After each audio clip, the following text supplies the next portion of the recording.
So there's been a lot of protests in Iran lately, and it's the biggest protest since at least 2022 when a woman was arrested for not wearing her hijab correctly and she ended up dying in captivity.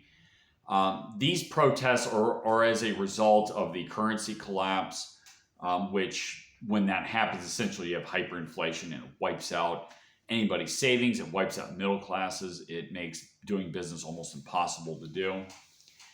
And also, you got to keep in mind that there's a lot of corruption in this country too. Iran, as you probably know, is an authoritarian country.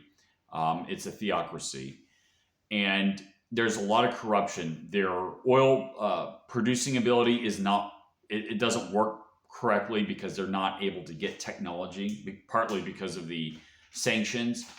Their ability to bring water to their country. Iran is mostly a desert, and their cities don't have enough water because their water management is done by government officials. They're built to benefit people in the government, and they don't work in such a way that they should. They're not bringing enough water to the cities. They've had, I think, a 2-year drought, which has obviously made the problem worse.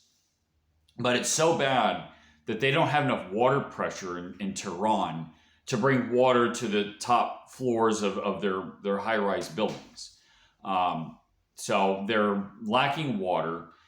They can't do any kind of business, including, basic living like buying food or anything like that. And yet, the Islamic Republic, what has it done for the people of Iran? Well, it's definitely suppressed them for sure. They're definitely incompetent. They got involved in all kinds of proxy conflicts. When you got problems in your own country, getting into proxy conflicts is obviously not going to help it.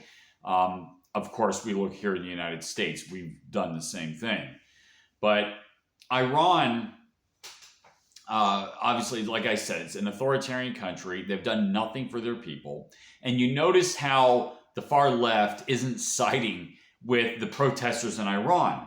I mean, normally the left likes to advertise themselves as they're for the downtrodden, they're for the disenfranchised, and yet not hardly a word out of them.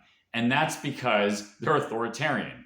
The left essentially is a group of authoritarian ideologies, and Iran's an authoritarian country. They're both anti-Western, they're both anti-reason, and that's what they have in common. There's this sort of unspoken alliance between the two.